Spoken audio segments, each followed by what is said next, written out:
And I think that, especially over the last few years, the changes that have happened on the bug bounty side are quite negative for incentives. And specifically, the changes that happened is we stopped seeing as much upward pressure on bounty sizes. Okay, that's number one. And over the last 2 years, we've begun to see the erosion of standards in the bug bounty space as a whole. And this is the big problem with the incentives, I think. I think bug bounties should be larger, can be larger. There are very clear paths by which we can increase the financial lucrativeness of the model that we haven't yet taken. But the more concerning issue is that the trust in bug bounties as a standard has become eroded because of the behavior of market actors with customers.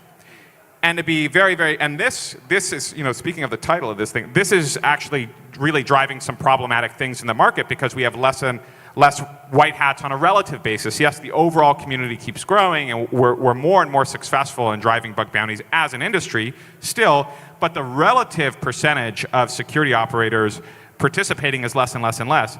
And that's really being driven by, I would say, two factors. Number one, certain players in the market are undercutting the bug bounty model and hollowing out the social and legal protections that were originally given to security researchers. Like, as far as I know, Immunify is the only player in bug bounties in crypto at this point that will still hold, projects to account.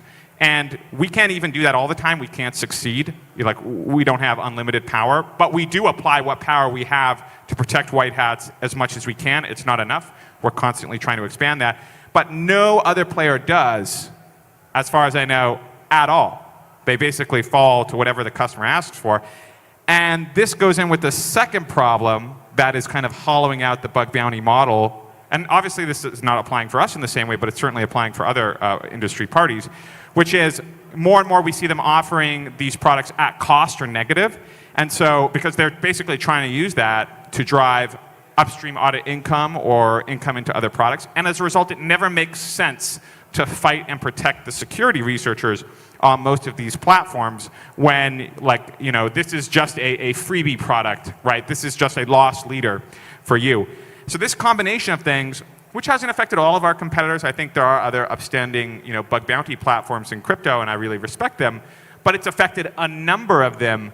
And this state of affairs is leading to a situation where hackers risk more and more abuse, white hats risk more and more abuse on bug bounty activities because nobody's going to come and protect them. And this is creating some problems. This is a big change from where things were 2.5 years ago. Okay, so in short, the number is really not the problem. You could have a high buy by a number, but the trust that the payout will actually happen is a key issue. This is the key disincentive because the numbers, it's already life-changing money, right? These are already millions. We can get more, we should do more. But the problem is if you can't believe that money is real, it doesn't make a difference how big that number is. It's all a lie. Right? It's all a fabrication. It's all smoke in the air. And that's where the destruction of trust in the institution and in the social norm is problematic. All right. I want to go to the auditors or the people that do security research in the panel. Nevo, Mihao, do you all have a perspective on this, given that I'm sure you've found yourself reporting bugs at some point? Yeah. So what Michael is saying Mitchell is saying is 100% true about this issue. Actually, in the old days, it used to be that bug bounty providers used to get a percentage of the awarded bounty. And it used to be a small percentage. So that created an incentive for the bounty provider to not exactly side with the security researcher, but it did create a little bit of an incentive for the bounty provider. At the same time, the bounty provider had the incentive to retain the customer for the future because people would be finding critical and high vulnerability issues, for in perpetuity in most of these protocols because protocols will be updated, new versions will be released and stuff like that. Generally it used to be the case before that we used to negotiate directly with the projects. I mean, by negotiating, I mean go to the project and just tell them what the bug is.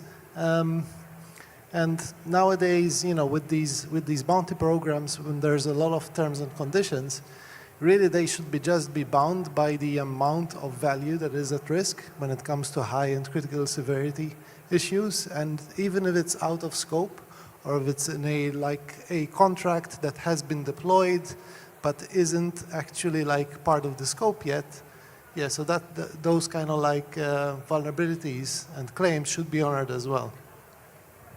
Miha, do you want to add anything? Yeah, and look, I agree with everything the guy said. Particularly agree with what Mitchell said, that it's already life-changing money. So the incentives are definitely there. It's all about how we can make it that the actual researchers actually feel comfortable about submitting the bugs, and whether they are going to be properly, I guess, acknowledged by doing that and not going to get in trouble for doing so. So I think there's the things to answer. But yeah, the incentives definitely are there, and they're already big. Yeah, if we can just add on to that, I think that even if the, payouts that weren't there, I think security researchers would still be hunting for these bugs and working on these really challenging